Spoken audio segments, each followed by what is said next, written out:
Hey guys, this is Spencer with CFSM Media, also with civicplanner.com, where this plan is going up.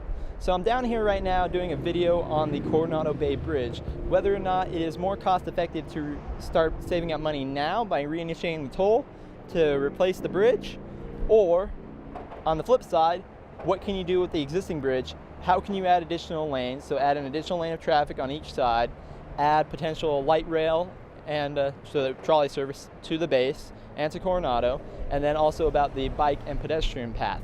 Now, there are restrictions with the current bridge, and I've heard this from the Navy, that they will not allow, under the main channel, they will not allow anything built underneath because there's a height limit for their landing craft carriers, the mini carriers essentially that can land Harriers and the new F-35 and whatnot, the vertical takeoff and landing ones. You guys get the picture. Those things go down to the base, down past the bridge. So that is one thing you have to consider.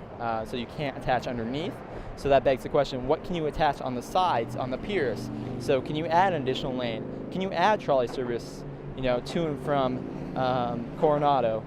And what is the max extent that you can do with the bridge? Now, the reason I'm bringing this up is they're currently doing a study on suicide prevention barriers to the bridge, and also the Port of San Diego approved of a lighting project that would add new lighting to the bridge. But our tax dollars being spent properly on this, why not have a study that says, okay, what's the max extent we can do with the bridge as of now in its current state? Now, one of the Caltrans supervisors actually came up and talked to me, who manages this bridge. He said, oh yeah, it's structurally stable, blah, blah. But there was, for a little while, there was a report, and I can pull this up, and it's going to be linked in the article, or in the video here, about at one point the bridge was structurally deficient on the road surface.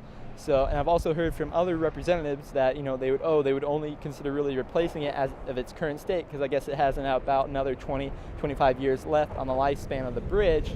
That if there was a big earthquake on the Rose Canyon fault line, then then they would come by and look at replacing it. So that begs the question: if there's these potential faults with the bridge, why not reinitiate the toll, get money going, so if you do need to replace it or repair it or whatever the case may be, then it's ready to go.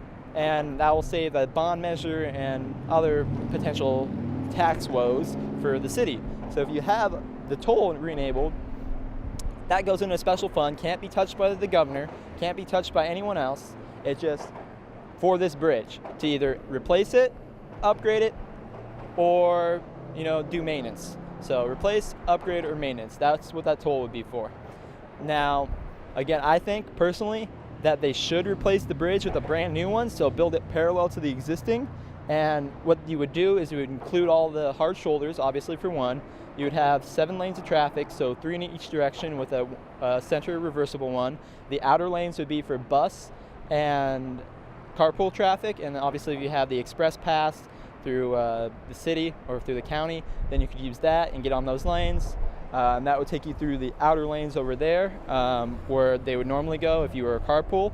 And that would, go through the automatic thing, like you're going through on the 15, just go through tollless type of deal. And that's how you make the new bridge, is tollless. So just read the license plates. Well, not tollless, but you know what I mean, where the toll plaza is here, but it would just have the cameras that read your plate. So that will save taxpayer money by actually having to pay someone to be out here to be at the bridge and working on it. So in any case, so that's the question for you guys, the taxpayers, is whether or not we should look at doing a study to replace the bridge now, or seeing what we can do with the existing bridge as it stands. Anyways, guys, this is Spencer with CFSM Media, also with civicplanner.com, giving you guys an update on what's going on at the Coronado Bridge here. Stay tuned for more, and I should be posting some stuff from Caltrans when I get back the public records requests on the bridge, because I have a couple in right now, and through Sandag. Anyways, guys, stay classy, and as I said, subscribe for more. Okay, another problem with the bridge too that you'll notice if you go down this way is so you got the Zamboni here that I believe that's what it's called, that moves the center barrier and the contraflow lane, the middle lane, but there's no really good signage. I mean, there's this that says merge right, but there's no actual good signage that says when this is 2 lanes to shift over. So that's another issue with the bridge. When you merge on here, when you actually get onto the bridge, the signage is not that great, especially at night. Can hardly see it because there's not really that many reflective pieces on the bridge, or the ones that are on the center median there are worn out, so it's kind of hard to see, especially if there's glare from like lights and other things. So that's another thing they got to consider if when they're replacing the bridge, if they're going to do some operational upgrades, adding additional signage, that type of deal. Anyways, that was another thing I noticed when crossing the bridge. So here are the questions I asked Caltrans. Basically, I have to ask Sandag about Trolley Service, and they have said they have not considered it, but they would consider looking at a proposal if one was submitted. So once my plan is ready to go, which will be shortly, I will be adding that, and then Sandag can do a study on it. Now, another question is it possible to widen the San Diego Coronado Bridge to accommodate shoulders, dedicated carpool lanes? And they said it's unlikely because, and this is, I'm guessing because of the type of bridge. It's an old box grader bridge, and it would require a lot of improvements, and they probably need to expand the piers. I talked to one of my engineering buddies on that, who's a structural engineer, and he said, yeah, they'd have to do a lot. So it'd be actually cheaper to build a new bridge. Um, secondly, well, thirdly, I should say, now they do have the bike and pedestrian access plan, but the Navy won't approve anything that goes underneath because they need to clear their ships, especially as I mentioned earlier on, the carriers, the helicopter carriers that they got, or the small carriers if you want to call them that. So yeah, can't. That one's gonna run into some roadblocks, I believe. And then they'd want to run a separate study, as opposed to just running the suicide prevention study. Um, Now they don't want to, I guess, include anything else. So again, any new bridge or trolley service would have to be its own separate study. And then to get the bridge to be funded by the toll again, it would have to require City Coronado, Sandag, and a full public review process.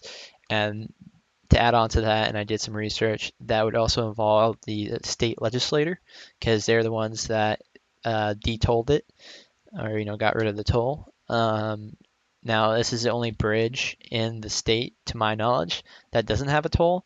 The Bay Bridge up in San Francisco does. Same thing with the Oakland Bay Bridge. Like all those big bridges have tolls to fund their maintenance and any additional improvements. And it also goes into the local tax dollars for that county if there's any excess outside of that fund. So bringing the toll back could be used to fund any of these projects that I've proposed.